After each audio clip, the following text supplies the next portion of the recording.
बांधवानो, भगिनीनो आणि मातानो, अनेक जण अनेक यात्रा काढतात, दौरे करतात. सध्या मी महाराष्ट्रामध्ये माझा कुटुंब संवाद हा दौरा म्हणा किंवा माझ्या कुटुंबाच्या गाठीभेटी सुरू केलेल्या आहेत.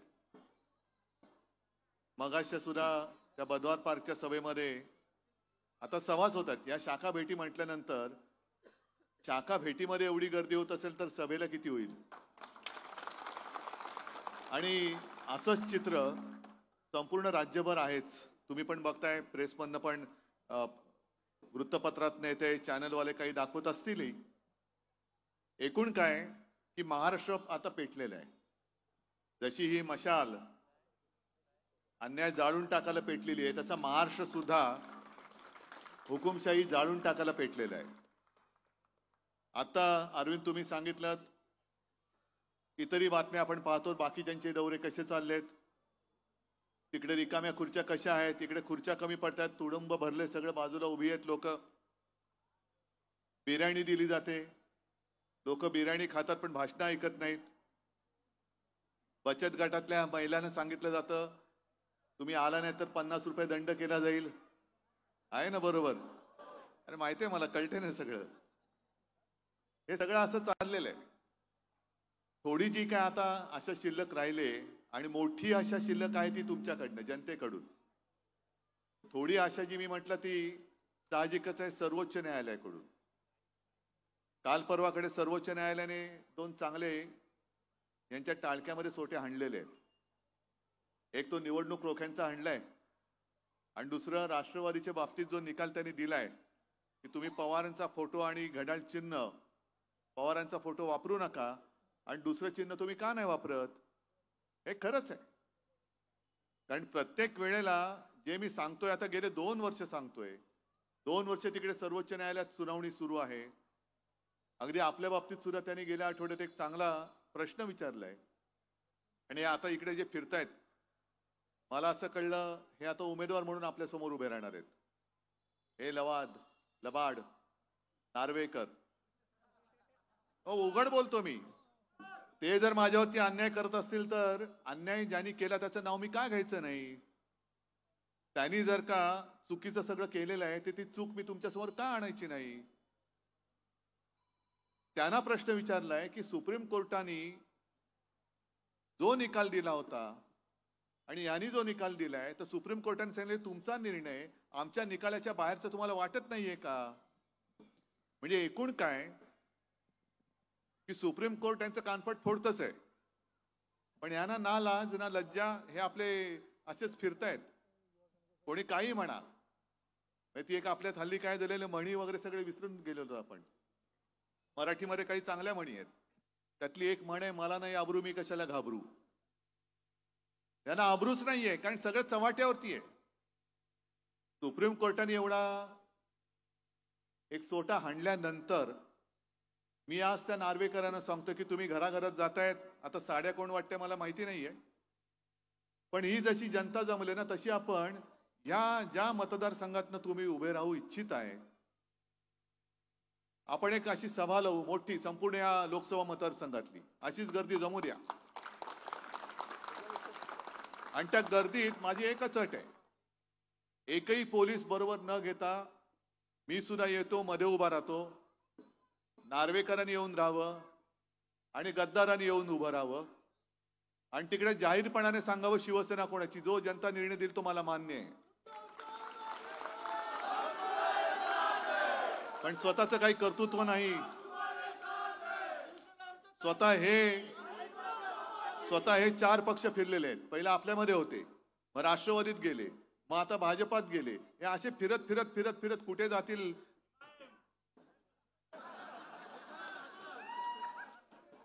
पण एवढे बदनाम झालेत की ते सुद्धा घेतील की नाही सांगता येत नाही.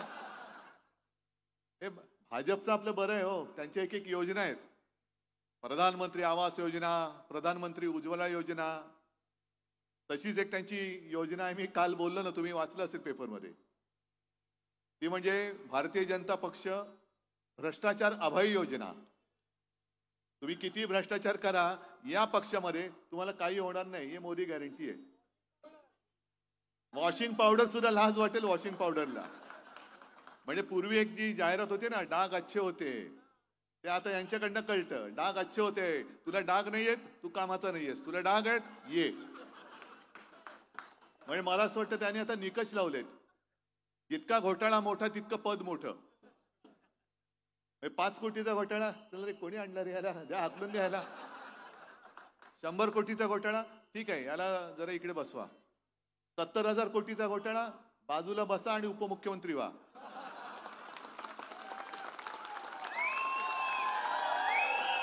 आणि आता आता आता तुम्ही टाळ्या बाजूला हसलात, पण एका प्रश्नाचं उत्तर आता तुम्हाला द्यावं लागेल. 70,000 कोटीचा घोटाळा ज्याच्यावरती आरोप मोदीजींनी केले होते, त्यांना उपमुख्यमंत्री पद दिलं. मग मुख्यमंत्र्याचा घोटाळा काय असेल?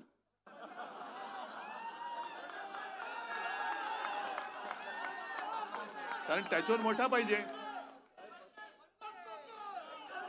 50 कोटी आता कमी पडतायत, उघड उघड लुटतायत.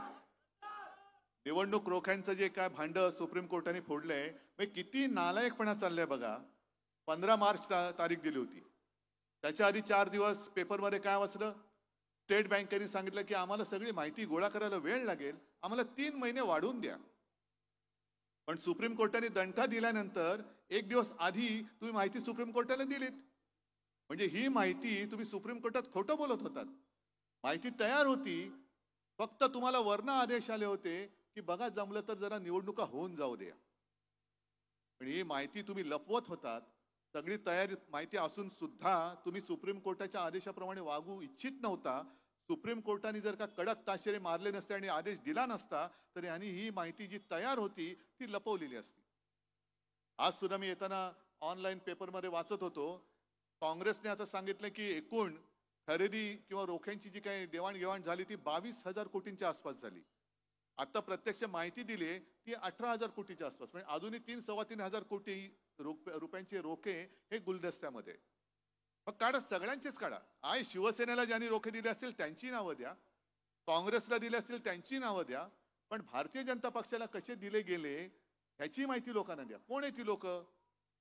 अगदी काश्मीर पासून कन्याकुमारी पर्यंत याच्यामध्ये ज्यांना ज्यांना सरकारी कामं दिलेत अशा कंपन्या किती आहेत आणि कशाच्या बदल्यात त्यांना कामं दिली गेली? दुसरी माहिती जी आलेली आहे, बातमी तुम्ही सगळं वाचताय तेच मी सांगतोय, मी काय नवीन नाही सांगत आहे. पण जरा काय होतं, वाचलेलं काही आपण वाचून सोडून देतो, म्हणून पुन्हा ते सांगावं लागतं. आपल्या साध्या साध्या शिवसैनिकाच्या मागे हे पोलीस लावतात, ईडी, इन्कम टॅक्स, सीबीआय. आता काल परवाकडे सुद्धा आपल्या म्हणजे जे आपल्या घरातले होते ते घाबरून पळाले. नाही जाऊ दे, मला त्यांच्याबद्दल बोलायचं नाहीये. पण अशी सगळी माणसं तुम्ही फोडताय. काही जणांना पैशाचं आमिष दाखवताय, काही जणांना एकतर भाजपात आहे, मिंद्याकडे जा, नाही तर तुरुंगा. मग घाबरतात लोक. आणि असेच यांनी जे काही रोखे घेतले त्यांच्याही बद्दल आक्षेप आहे की यांच्यावरती आधी धाडी टाकल्या, चौकशा सुरू केल्या आणि यांच्याकडनं रोखे घेतले. मग माझा जाहीर सवाल आहे, ज्यांच्या ज्यांच्यावरती धाडी टाकल्या होत्या आणि ज्यांची नावं त्या रोख्यांच्या यादीत आहेत, आज निर्मला सीतारामन बाई बोलल्यात की कदाचित असं असेल की त्यांनी रोखे दिलेही असतील, पण सरकारने त्यांच्यावर वेगळी कारवाई केली असेल. हरकत नाही, आम्ही मानतो तुमचं, कारण तुम्ही अगदी अर्थमंत्री आहात. निर्मला सीतारामनजी, तुमचं म्हणणं आम्ही ऐकलं, मानलं. फक्त मला पुढच्या प्रश्नाचं उत्तर द्या. जर सरकारची कारवाई वेगळी झाली असेल, योगायोग असेल की नेमकं धाडी पडायला आणि रोखे तिकडे द्यायला, म्हणजे कावळा बसायला आणि फांदी मोडायला, असं झालं असेल तर ती फांदी मोडली का अजून तशीच आहे? ईडीची चौकशी चालू आहे का रोखे दिल्यानंतर बंद झाली? अशा किती कंपन्या आहेत की ज्यांच्यावरती ईडीची धाड पडली होती, इन्कम टॅक्सची धाड पडली होती किंवा सीबीआयची पडली असेल, त्याच्यानंतर त्यांनी योगायोगाने भाजपला रोखे दिले असतील आणि नंतर चौकशी थांबली का चालू आहे? सांगा ना. तुम्ही नुसतं आम्ही आरोप केल्यानंतर झटकून टाकायचे आणि तुम्ही मात्र आमच्या मागे शुक्लकाष्ट लावायचं, पोलीस लावायचे, सगळे ससेमिरे लावायचे. यालाच तर हुकुमशाही म्हणतात. जो मी उभा आहे अरविंदजी, मी कोणा व्यक्तीसमोर उभा नाहीये, मी हुकुमशाहीच्या विरोधात उभा आहे. आणि लोक जेव्हा काही विचारतात, अहो तुम्ही बोलताय ठीक आहे, पण तुमच्याकडे पर्याय कोण आहे? पर्याय व्यक्तीला देतच नाहीये, पर्याय मी हुकुमशाहीला देतोय. आणि हुकुमशाहीला पर्याय हा लोकशाहीच असतो, लोकांनी निवडून दिलेलंच असतं. पहिलं लोकशाही मानणार सरकार आणा. पण आता यांचं जे काही चाललेले चाळे, यांची भूकच क्षमत नाही. जसा काही तो एक भस्म्या रोग होतो ना, पहिले सरकार पाहिजे. ठीक आहे बाबा, आम्ही तुम्हाला मदत केली, तुम्ही 272च्या आसपास गेलात. 30 वर्षानंतर आपल्या देशात एका पक्षाचं सरकार आलं. अभिमान मलाही वाटला होता, मी सुद्धा गेलो होतो त्यांच्याबरोबर सही करायला. तेव्हा ते मला शिवसेनेचा पक्षप्रमुख मानत होते. तेव्हा त्यांना माहितीच नव्हतं की अरे हा हिंदू हृदय सम्राटांचा मुलगा आहे, हा घराणेशाहीवाला आहे. पण माझी सही पाहिजे होती. आम्ही गेलो. प्रणव मुखर्जी बसले होते, खुश होते की खूप वर्षानंतर एका पक्षाचं सरकार आलं. म्हटलं आलं आणि आम्ही हे आमचे नेते त्यांना पंतप्रधानपदी बसवा. बसले. 5 वर्ष काढली, नोटाबंदी वगैरे सगळं झालं. पुन्हा येरे माझ्या मागल्या. 2019ला अमित शहा मागे लागले. अरे उद्धवजी, मी काल बोललो होतो ना, आज तुम्ही म्हणताय की मी दगाबाजी केली. मोदीजी आज घराणेशाहीच्या विरुद्ध लढतायत, एक घराणं पक्ष चालवतोय. अमित शहा जेव्हा शिवसेना प्रमुखांच्या फोटोला लोटांगण घालायला मातोश्रीत आले होते, तेव्हा माहित नव्हतं त्यांना की कुठे आलोय आपण, कोणाच्या फोटोसमोर लोटांगण घालतोय, कोणाच्या मुलाबरोबर बोलतोय. हा पक्षप्रमुख आहे, हा घराणेशाहीवाला आहे, याच्याशी बोलता का म्हणे. हारलो तरी चालेल, पण घराणेशाहीच्या पक्षाचा पाठिंबा नको. नाही दाखवलं. पण तेव्हा आणखीन 300च्या वरती जागा मिळाल्या. आता त्यांना 400च्या वरती जायचंय. का जायचंय? याचं कारण स्पष्ट आहे. काही गोष्टी अशा असतात, अरविंद सावंत जास्त चांगल्या पद्धतीने सांगतील, की एखादी गोष्ट जसं तुम्ही पाहिलं असाल गेल्या अधिवेशनामध्ये जवळपास 100-150 लोकसभेतले आणि राज्यसभेतले 146 खासदारांना निलंबित केलं होतं. विसरलात? आपण काय म्हटलं, काहीतरी हा धुडगूस असाच चालतो, जाऊ दे, हेही तसेच आणि तेही तसेच. तसं नाहीये. यांनी 146 खासदार विरोधी पक्षातले काहीतरी कारण सांगून, काहीतरी नव्हते त्यांचं पण नाव आलं होतं असं म्हणतात, त्यांना निलंबित केलं आणि घातक कायदे पास करून घेतले. समोर कोणी आवाजच नाही विरोध करायला, आक्षेप घ्यायला सुद्धा आणि सूचना करायला समोर कोणीच नाहीये. हम करो सो कायदा. आणि आता यांना 400 पार एवढ्यासाठी पाहिजे, देशाच्या कल्याणासाठी नकोय. यांना घटना बदलायची आहे. डॉक्टर बाबासाहेब आंबेडकरांनी जी घटना लिहिलेली आहे, संविधान लिहिलेलं आहे, याची शपथ घेऊन मी मुख्यमंत्री झालो होतो, संविधानाची शपथ घेतली होती. अरविंद सावंत मंत्री होते, संविधानाची शपथ घेतली. पंतप्रधान मोदींनी सुद्धा संविधानाची शपथ घेतली. ते संविधान यांना आता बदलायचं आहे आणि ते बदलण्यासाठी आवश्यक असलेला जो आकडा आहे तो 400 पार करायचा आहे, करावा लागतो. म्हणून यांना 400 पार करायचंय. आणि 400 पार म्हणजे काय, मग 546 पण तुम्हीच घेऊन टाका. समोर कोणाला ठेवायचंच नाहीये. उद्या कोर्टात जरी कोणी गेलं तरी सांगतील काय, संसदेचा अधिकार आहे. जसा दिल्लीच्या बाबतीत, दिल्ली सरकारच्या बाबतीत सर्वोच्च न्यायालयाने दिलेला निर्णय यांनी लोकसभेत बदलला, तसं यांचं 5वी बहुमत आल्यानंतर हे घटना सुद्धा मानणार नाहीत, घटना सुद्धा बदलतील. आणि जसं रशियामध्ये पुतिन यांची हुकुमशाही आहे, निवडून आलेत पण अध्यक्ष आहेत, आणि एवढी 5वी त्यांची एक ताकद आहे, त्यांना जो विरोध करेल तो नाहीसा होतो. एक तर त्याचं म्हणजे त्याचं तो कसा मृत्यू पावतो तेच कळत नाही. एवढंच नाही तर रशियामध्ये मी असं ऐकलंय की न्यायमूर्ती सुद्धा पुतिन नेमतात. हीच पद्धत आपल्याकडे सुरू झाली तर आपण न्याय मागणार कोणाकडे? मी उभा आहे ज्याच्या विरुद्ध ते हे आहे, मी वृत्तीविरुद्ध उभा आहे आणि हुकुमशाहीच्या विरुद्ध उभा आहे. कारण आपला हा देश, आपण तर भाग्यवान आहोत, आपल्याला काही न करता स्वातंत्र्यामध्ये आपण जन्माला आलो, आपण स्वातंत्र्य उपभोगतोय. पण ज्याने आपल्या स्वातंत्र्यासाठी बलिदान केलं, आपण म्हणतो ना वंदे मातरम म्हणत हसत हसत फासावर गेले, त्यांनी तर बलिदान केलं. आपल्याला फक्त मतदान करायचंय. त्यांनी बलिदान करून स्वातंत्र्य मिळवून दिलं, आपल्याला फक्त मतदान करून हे स्वातंत्र्य टिकवायचंय. उगाच मला काहीतरी वेळ लागलाय म्हणून मी यांच्या विरुद्ध उभा आहे. अरे मी पण गेलो असतो ना यांच्या बरोबर, 50 खोके काय मला आणखीन मिळाले असते.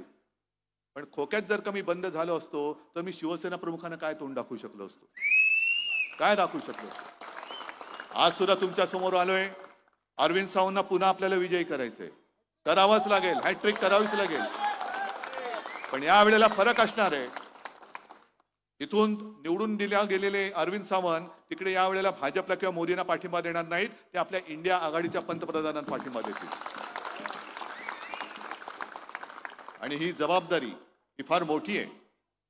नुसतं आलं मोदीजी आले आणि काहीतरी थापा मारल्या, आपण म्हणतो अरे जाऊ दे ना, दिले काय फरक पडतो. तसं नाहीये. आपल्या आयुष्यावरती आणि आपल्या पुढच्या पिढ्यांवरती हुकुमशाही काय जुलूम करेल त्याचा विचार करा आणि मग मी काय म्हणतोय त्याचा विचार करा. अरविंद, तुम्ही जे बोललात की कोरोनाच्या काळामध्ये जे मी तुम्हाला सांगत होतो संपूर्ण महाराष्ट्राने, मी बोलत होतो तुम्ही ऐकत होतात. मी सांगितलं मास्क घाला, तुम्ही मास्क घातला. घरात बसा, घरात बसले. वर्क फ्रॉम होम केलं. तुम्ही सगळं माझं ऐकलत म्हणून आणि म्हणूनच देशातल्या सर्वोत्तम मुख्यमंत्र्यांमध्ये माझं नाव आलं. ते कर्तृत्व माझं नव्हतं, हे तुमचं सहकार्य आणि तुमचं कर्तृत्व होतं. एका प्रेमाने आणि जिव्हाळ्याने पोट तिडकीने मी करत होतो. कोरोनाच्या संकटापासून मला जे वाटत होतं की माझी जनता कशी वाचली पाहिजे, कशी वाचवली पाहिजे, ते मी तुम्हाला सांगत होतो. आज त्याच तळमळीने आणि त्याच पोट तिडकीने तुम्हाला जे सांगतोय की अरे हे असं करा, नाहीतर देशात आपल्या हुकुमशाही येईल. जसं कोरोनाचं संकट होतं तसं हुकुमशाहीचं संकट आपल्या उंबरठ्यावरती आहे, आपल्या उंबरठ्यावरती आहे. ज्याप्रमाणे आपण कोरोनासाठी दार बंद केलं होतं तसं हुकुमशाहीला दरवाजे तुम्हाला बंद करावे लागतील. बाकी मैदानामध्ये काय होईल ते संपूर्ण जनता तुमच्यासारखी माझ्या सोबत आहे, मला त्याची चिंता नाहीये. मला मुळात ही लढाई माझी नाहीच आहे. ही लढाई मी तुमची लढतोय, तुमच्यासाठी लढतोय. आणि मला खात्री आहे की जनता ज्या वेळेला ठरवते त्यावेळेला जनताच विजयी होते. हुकुमशाह किती मोठा असला तरी जनतेचा प्रचंड रेटा असा असतो की त्याच्यासमोर हुकुमशाह छाती पुढे काढून चालू शकत नाही. आणि त्या हुकुमशाहीचा उदय होण्याच्या आधी अस्त करण्याचं काम हे मी तुमच्याकडनं अपेक्षा करतोय. आणि मला खात्री आहे मीच एकटा काही शहाणा नाहीये, तुम्ही सुद्धा विचारवंत आहात. खास करून हा गिरगाव हा विचारवंत सगळ्या साक्षर लोकांचा आहे. तुम्ही सगळेजण जे मी बोलतोय ते तुम्हाला पटलं असेल अशी मी एक आशा बाळगतो. आणि परत एकदा अरविंद सावंत यांना अगदी जर का समोर नार्वेकर उभे राहिले तर त्यांचं डिपॉझिट जप्त करून विजयी केल्याशिवाय राहणार नाही अशी खात्री व्यक्त करतो आणि आपली रजा घेतो. जय हिंद, जय महाराष्ट्र.